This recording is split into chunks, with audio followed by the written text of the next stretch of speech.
दिनों जिस प्रकार से सासाराम और नालंदा की घटना को लेकर के विपक्ष जहां हमलावर है, वहीं इफ्तार पार्टी का जो राजनीति चल रही है, वैसे में जब इफ्तार पार्टी मुख्यमंत्री नीतीश कुमार ने दिया, आज तेजस्वी यादव भी दे रहे हैं, लेकिन मुस्लिम समाज ने इसको लेकर के बाइकआउट किया है। हमारे साथ कांग्रेस नेता आजमी बारी हैं। आजमी बारी जी, क्या कुछ दिक्कत है? आप लोग लगातार आरजेडी के इतना करीब रहे और आज तेजस्वी यादव की इफ्तार पार्टी में आप लोग, जहां तक हमारी सूचना है, नहीं जा रहे हैं। नहीं, हम लोग बिल्कुल नहीं जा रहे हैं। और अभी जो हालात बिहार के हैं, चाहे वो बिहार शरीफ के हों, सहसराम के हों या गया के हों, इन हालात को देखते हुए जहां रोजेदारों को डरे हुए हैं और दूसरे समाज के लोग भी डरे हुए हैं, और इस तरह के हालात है कि वहां लोग अफ्तार बना नहीं पा रहे हैं या रोजा रख के अफ्तार खोलने की स्थिति में नहीं है, उनको एक गिलास पानी और कुछ नहीं मिल पा रहा। उस स्थिति में सरकार की ये जिम्मेदारी बनती थी कि जो लोग रोजेदार हैं उनके रोजे का इंतजाम किया जाए। कुछ बहुसंख्यक समुदाय के लोग ऐसे हैं जो किसी तरह से अल्पसंख्यक समुदाय के लोगों को अफ्तार पहुंचाने का काम कर रहे हैं। इस परिस्थिति में सरकार की ज्यादा जिम्मेदारी थी कि सरकार पहले उन लोगों के अफ्तार का इंतजाम करे जो लोग परेशान हाल है, जो लोग इस स्थिति में नहीं है अफ्तार बनाने के या खाने के, तो उनको पहुंचाने का काम करे, ना कि पार्टी देके जश्न मनाने का। तो हम लोग आज सब लोग, कुछ लोग बैठे थे, हम लोग ने यह निर्णय लिया कि हम लोग किसी भी तरह से हम लोग किसी भी अफ्तार पार्टी में, सरकारी अफ्तार पार्टी में नहीं जाएंगे। हमें बहुत ही खुशी इस बात की है कि हमारे बिहार की सबसे महत्वपूर्ण संस्था है इमारत शरिया, इमारत शरिया ने भी इसको माना कि हाँ ये सही है कि आज के दिनों में सासाराम और बिहार शरीफ के लोगों को परेशानी हो रही है, और उस परेशानी के समय में पटना में हम लोग जश्न के तौर पर अफ्तार मनाएं, ये गलत होगा। इसलिए मैं भी मेरी संस्था किसी भी अफ्तार पार्टी में नहीं जाएगी। और इसी के साथ सिटी के एक संस्था भी जो है, उसने भी हम लोगों से कहा कि नहीं जाएंगे। तो अभी तक जो अफ्तार पार्टियां हो चुकी हैं उसमें हम लोग नहीं गए हैं, और आने वाले दिनों में भी जो कोई अफ्तार पार्टी होगी उसका हम लोग बाइकाट करेंगे। लेकिन माना जाए कि जिस प्रकार से सासाराम में और बिहार शरीफ की आप बात कर रहे हैं कि वहां आपके जो भाई हैं वो प्रॉब्लम में है, तो आप लोग यहाँ कैसे कर सकते हैं? बिल्कुल सही है। और मुझे सबसे ज्यादा खुशी इस बात की है कि बहुसंख्यक समुदाय के लोग अफ्तार का इंतजाम करके अल्पसंख्यक समुदाय के लोगों के बीच पहुंचाने का काम कर रहे हैं, जहां वो डरे हुए हैं, और ये कह रहे हैं कि आप इत्मीनान से रहिए, हम आपके साथ हैं। तो आज इस देश में बारी साहब, आपकी बातों से ही एक चीजें निकल कर आ रही है कि जो भी अफवाह फैला रहे हैं कुछ असामाजिक तत्व हर समय रहे हैं, हर युग में रहे हैं, लेकिन बिहार में कम से कम हिंदू मुस्लिम की एकता की मिसाल दी जा सकती है। आप ही कह रहे हैं कि बहुसंख्यक समाज के लोग अल्पसंख्यक समाज के लोगों की मदद कर रहे हैं। अनिल जी, दी जा रही है। मैं एक नहीं, कम से कम दर्जनों ऐसी मिसाल बता सकता हूँ, प्रूफ दे सकता हूँ, आपके वहां के फोटोग्राफ भेज सकता हूँ कि बिहार शरीफ में बहुसंख्यक समुदाय के लोगों ने अवतार बना करके अल्पसंख्यक समुदाय के घर पहुंचाने का काम किया है, और उनको कहा है कि आपको किसी तरह के कोई कष्ट हो तो आप हम लोगों से संपर्क कर सकते हैं, हम लोग के यहाँ आ सकते हैं, रह सकते हैं। तो जब इस तरह की बातें दोनों समुदाय के बीच हो रही हैं, तो एकदम तय है कि कहीं ना कहीं कोई शरारती तत्व इस तरह की घटना को अंजाम देने का काम कर रहा है, और इन शरारती तत्वों को, सांप्रदायिक शक्तियों को सरकार को कुचलना चाहिए, न कि उनको संरक्षण देना या उसको इग्नोर करना चाहिए।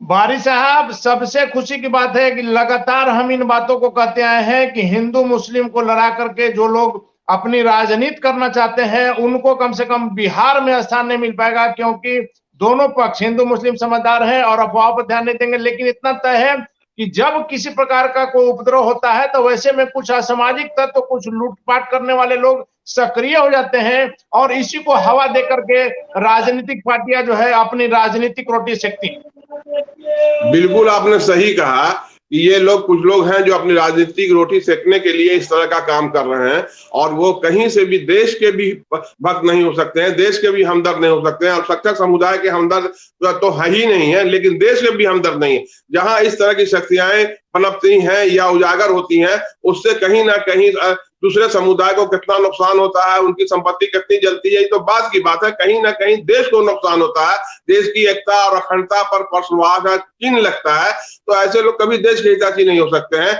वो स्वार्थी लोग हैं और स्वार्थ में चाहते हैं कि लूटपाट करके कुछ बेनिफिट उठा ले, और इसका राजनीतिक फायदा उठाने के लिए वो शक्तियां आके सामने खड़ी हो जाती हैं जो देश को नुकसान पहुंचाने के लिए या देश की उन्नति, तरक्की और प्रगति में रुकावट पैदा करते हैं।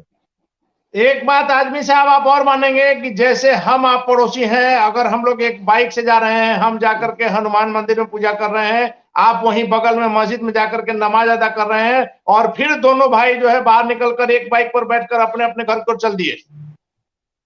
ऐसा एक नहीं, 100 सैकड़ों मिसालें आपको देखने को मिली होंगी, और मेरे जीवन में तो बहुत बार ऐसा हुआ है कि मेरे कई साथी ऐसे हैं जो साथ गए, हमने कहा कि भाई 5 मिनट रुक जाइए, वो बाहर रुके हैं।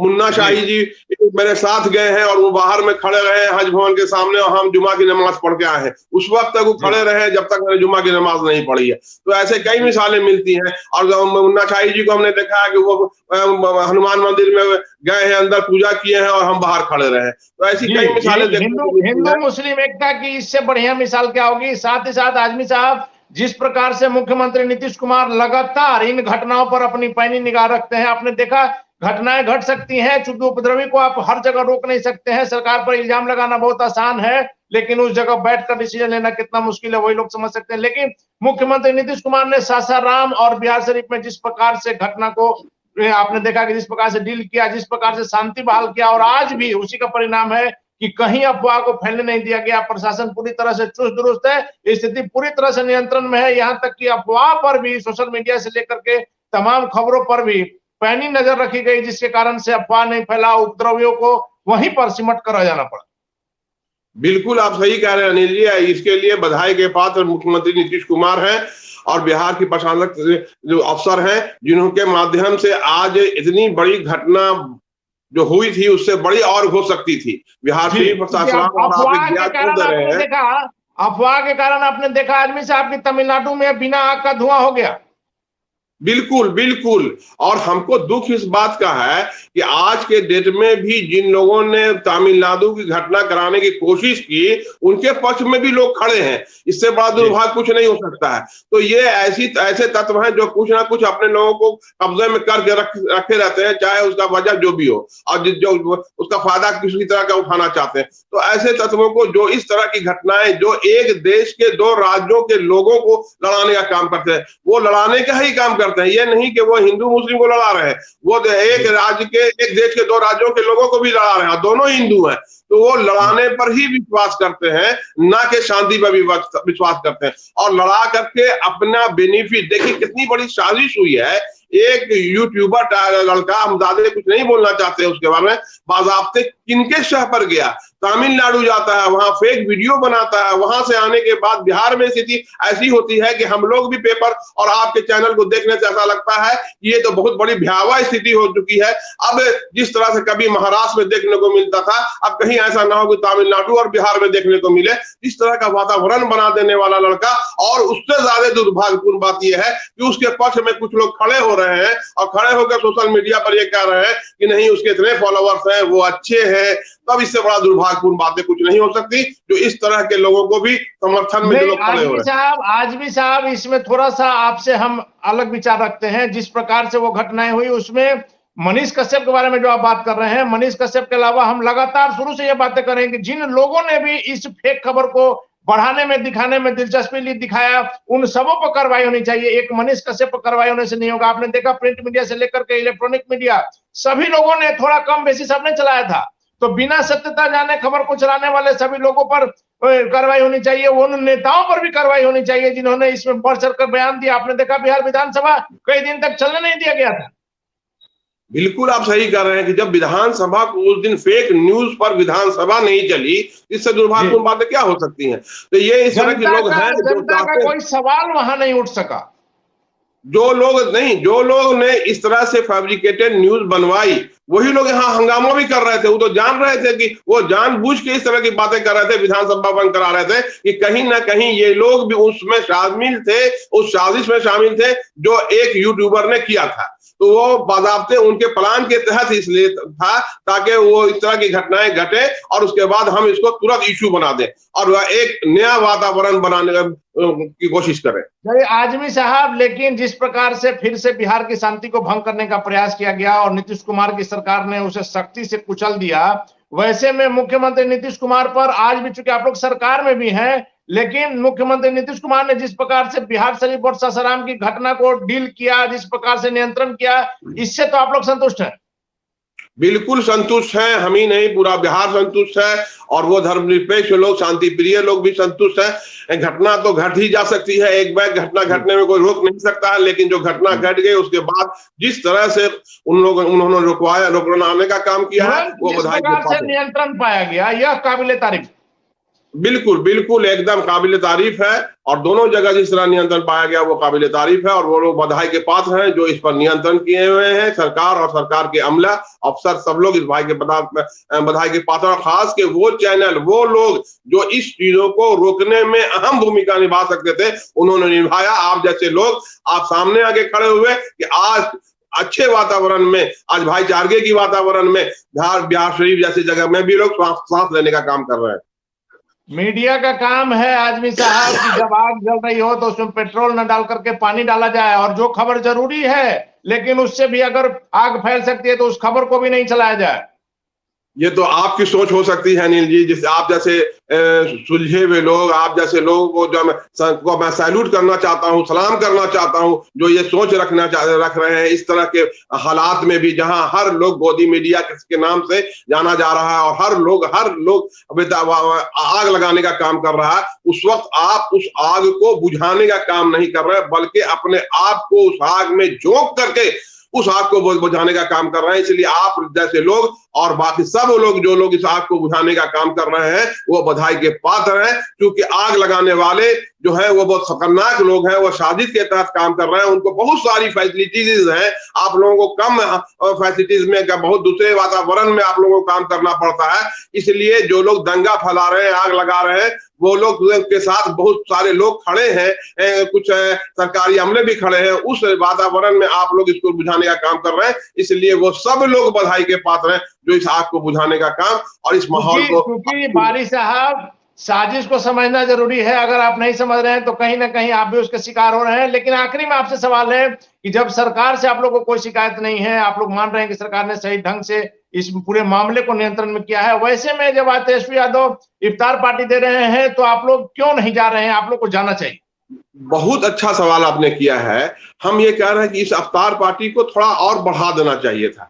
अभी की स्थिति में तुरंत जब घटना घटती है, कहीं भी कोई घटना, किसी के घर में मौत हो जाती है, किसी को घटना में घर में, उसी वक्त वहीं पर अगल बगल जश्न नहीं होता है। आपने देखा होगा कहीं पर किसी घर में कोई देहांत हो गया तो बगल के लोग कहते हैं कि भाई हम अपनी खुशी को अभी करें। तो हम ये कहना चाहते हैं कि अभी तुरंत करना अच्छी बात नहीं थी। ये इफ्तार पार्टी आखिरी वक्त में भी हो सकती थी, अभी 15 दिन बचा था, करते हम सब लोग उनके साथ होते। तुरंत करना, जहां अभी की स्थिति में वहां लोगों को नहीं मिल पा रहा है, वहां करना अच्छा नहीं लग रहा है। तो माना जाए कि आपकी सरकार से, तेजस्वी यादव से, मुख्यमंत्री नीतीश कुमार से कोई नाराजगी नहीं है। आपने उन भाइयों के लिए जो इसमें पीड़ित हो गए हैं और जो नहीं मना पा रहे हैं, उनके लिए आप लोग यह त्याग कर रहे हैं कि नहीं जा रहे हैं? बाकी सरकार से कोई नाराजगी नहीं है? नहीं, बिल्कुल सरकार से कोई नाराजगी नहीं है। उन भाइयों के लिए जिनको नहीं मिल पा रहा अवसर, और उन भाइयों के साथ हम खड़े हैं जो भाई अल्पसंख्यक समुदाय के लिए अवतार बना करके वो पहुंचाने का काम कर रहे हैं। उनको ये बताने का काम कर रहे हैं कि आप अवतार पहुंचाने का काम कर रहे हैं तो हम अवतार खाने का काम नहीं कर रहे, हम भी अवतार का बाइकाट कर रहे हैं और हम भी आपके साथ हैं। धन्यवाद सर आपका। तो ये थे हमारे साथ कांग्रेस नेता आजमी बारी साहब, जिन्होंने तमाम अटकलों पर विराम लगा दिया है। जो खबर भी थी कि ये लोग नाराज हैं, नाराजगी की कोई बात नहीं है। ये लोग अपने उन भाइयों के लिए नहीं जा रहे हैं जो इस इफ्तार में बिहार शरीफ और सासाराम की घटना से पीड़ित है, उनके दुख में ये लोग भी शरीक होने के लिए इस प्रकार से नहीं कर रहे हैं। और साथ ही साथ इनका साफ तौर पर यह कहना है कि वैसी अटकलों पर, तमाम तरह के अटकलों पर इन्होंने विराम लगा दिया है। हिंदू मुस्लिम एकता की मिसाल, बिहार की मिसाल देश में दिया जाएगा। जिस प्रकार से अगल बगल के जो हिंदू लोग हैं वो मुस्लिमों की मदद कर रहे हैं बिहार शरीफ में, ये हम नहीं कर रहे। आजमी बारी का कहना है, जो कांग्रेस नेता है, कि जिस प्रकार से बहुसंख्यक अल्पसंख्यक की मदद कर रहे हैं, वैसी ताकतें जो हिंदू मुस्लिम को लड़ाना चाह रही हैं अपने मकसद में, बिहार में कम से कम कामयाब नहीं हो पाएंगी। मुख्यमंत्री नीतीश कुमार में पूरी आस्था है इनकी तेजस्वी यादव में है, लेकिन सिर्फ ये नहीं जा रहे हैं इफ्तार पार्टी में अपने भाइयों के लिए, इसलिए किसी प्रकार की नाराजगी की कोई बात नहीं है। इन तमाम अटकलों पर विराम लगा दिया आजमी बारी साहब ने।